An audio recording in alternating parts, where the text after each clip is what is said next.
지금 이주침 원장님도 말씀하셨습니다.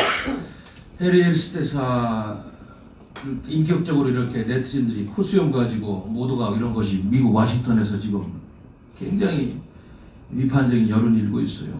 그럼 일제시대 때 안창호 우리 선생님이나 안중근 의사님의 코수염도 그럼 비판받아야 됩니까? 왜 그 인격적인 걸 가지고 이렇게 이게 주사파 종북 세력들이 이제는 도덕적으로도 모럴 해저드가 극에 달해서 사람도 안 보이고 정치적인 목적만 보이는지 외교적으로 큰 문제가 되고 있습니다. 코수염 관련 또 뭐 내정 간섭을 한다. 저 민주당의 중진 의원이 내정 간섭 한다고 그러잖아요. 그러면 중국의 쭈꺼웅 대사가 여기 와가지고 속국 취급할 때는 왜 아무 소리 안 했어요?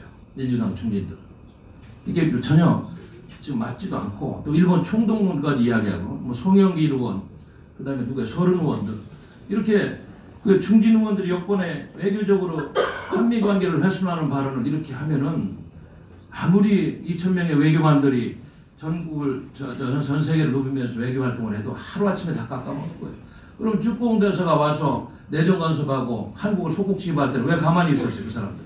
전혀 균형 잡히지 않은 좌파들의 잘못된 발언이다. 이걸 우리 국민들이 분명히 좀 아셔야 될 것 같습니다. 그리고 한 가지는 지금 우리가 뭐 총선 문제로 정치권이 뭐 공천이지 뭐 이렇게 이야기를 하고 있습니다만은 내심 지금 이번 다가오는 총선과는 별개로 한반도 주변 정세가 너무 안 좋아지고 있어요. 어제죠, 19일자 아사히 신문에 전 유엔군 사령관인 주한미군 사령관 빈센트 브룩스 장군이 인터뷰한 기사가 실렸어요.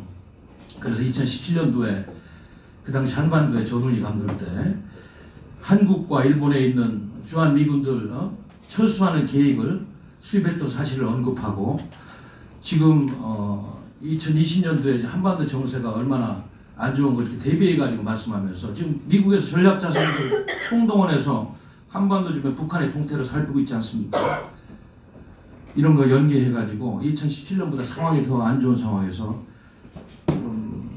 미국이 아마 작전 계획 502고 이거 뭐 지금 좌파 정권 들어서 가지고 아마 거의 폐기 처분된 것 같은데 얘기도 없고 더 손봐야 되는 입장에서 유엔사를 강화해서 한미일 간에 앞으로 한반도 유사시에 여러 가지 이런 시민들 철거 계획까지 포함해서 이걸 해야 되는데 이 정부는 이런 거 싹 무시하고 부정적인 의견만 내고 이러니까 답답해서 일본에 가서 아사히 신문을 통해서 이런 이야기를 하고 지금 이런 이야기가 또 나온다는 것은 내가 알기로는 지금 한국과 일본의 주한 미국 시민들이 수십만 명이 넘는 걸로 알고 있는데 이게 보통 일이 아닙니다. 우리가 이러한 국내 정세에 대해서 너무 총선만 의식하지 말고 여기 한반도에 포성 울리고 전쟁이 일어나고 무슨 총선이 있겠어요. 이게 계엄이나 안 때리면 다행이지. 이런 부분도 우리가 외교안보 부분에 면밀하게 좀 보면서 총선을 준비해야 되겠다 이런 말씀드립니다.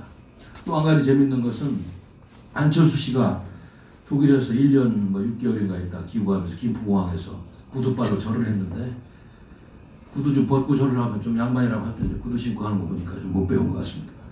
근데 무슨 그분은 옛날에 제가 정치 평론할 때도 안철수 씨 이야기라면 내가 이야기해 당신은 도대체 정치 철학이 뭐냐 이거 보수야 진보야 좌파야 동북이야 아니면 친미야 친중이야 색깔도 없고 맨날 회색지대에서 말이죠 진영 논리가 어쩌고 저쩌고 또 중도지대에서 정치를 한다. 아니 대한민국이 지금 체제전쟁에서 다 망해가는 이 시점에서 무슨 진영 논리를 벗어나서 누구하고 정치를 한다는 거예요. 도대체 정치인으로서 안철수가 정신을 차린 것인지 과거에 문재인 씨 더불어민주당인가 옛날에 새정치 뭐 회의인가요? 거기 뭐 손들어줘서 당대표 만들 때 당대표 만들어주고 박원순이 저 참 굴욕스러운 시장 만들 때 손들어준 사람이 무슨 새정치를 한다는 것이 도대체 보수권에서 그 양반 보고 와서 같이 정치하자는 사람들 한심하게 이럴 수 없습니다. 이러니까 대한민국 보수는 지금도 생각 있는 사람들부터 손가락질 받고 도대체 보수가 무슨 철학을 가지고 어떻게 성선을 쓴다는 것인지 아직도 욕먹고 있다. 이럴수록 우리 공화당은 보수의 자유파의 철학, 진보파의 철학을 더 정립하고 분명하게 우리 국민들을 위해서 보수의 비전과 미래를 이어가면서 인정하고 총선 전략을 짜야 되겠다. 이런 말씀 드리겠습니다. 지금 이제 설이 가까웠습니다. 아무튼 지난번 부산 집회는 참 저도 우리 당원 동지 여러분들 그 먼 곳까지 오셔서 그렇게 큰 지지를 보내주시고 애국심을 보내주셔서 정말 잘 끝났습니다. 감사의 말씀 드리겠습니다. 그때 이제 경미하게 좀 사고가 있었어요. 우리 최순자 당원님, 정영중 당원님, 오동구 이대혁 당원님, 최선규 당원님, 그리고 깃발 부정하시는 장윤희 우리 당원님 등이 좀 다쳐서 치료를 받고 있는데 아무튼 큰 중상은 없었는데, 그러나 이제 장윤희 우리 당원님 오늘 좀 MRI 촬영하고 좀 보신다니까 일요일 말씀을 부탁드리겠습니다. 하여튼 사건 사고가 없게 하는 것이 또 이게 집회할 때 가장 큰 업무입니다. 하여튼 앞으로도 조심해서 좀 해야 될 것 같습니다. 구정이 이제 다가오기 때문에 24일부터 연휴가 시작인데 23일 날 서울에서 가능한 분들은 구정 설인사를 해야 될 것 같습니다. 1시부터 해서 한 4, 5시까지.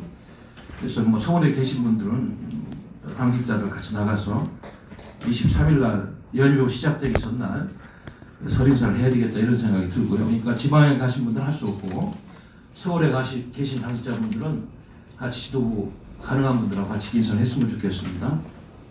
그리고 태극기 집회는 제가 공고드렸듯이 연휴 마지막 날 설날이 토요일이라서 안 되고 27일 날 월요일입니다.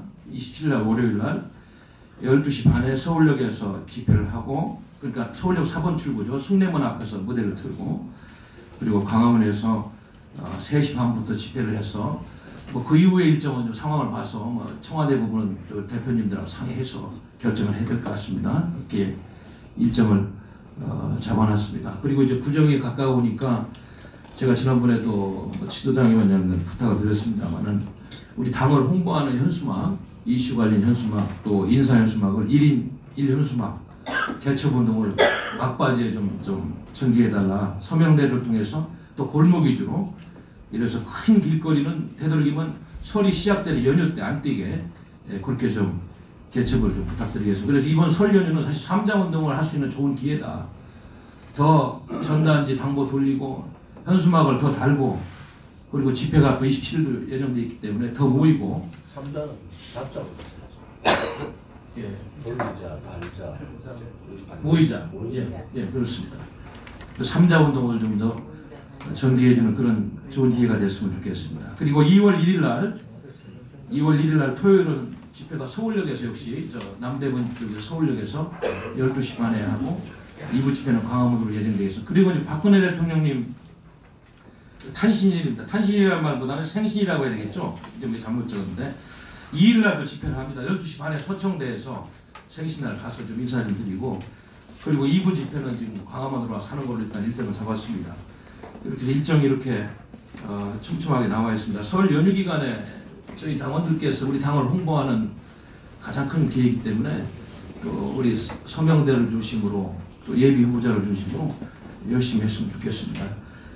아무튼 당이 지금 다소 혼란스럽고 그렇겠습니다만, 또 잘못된 부분은 당원 당규에 따라서 윤리위에서 또 해당 기관에서 처리를 하고 당원들은 열심히 각자 위치에서 활동을 했으면 좋겠습니다. 고맙습니다.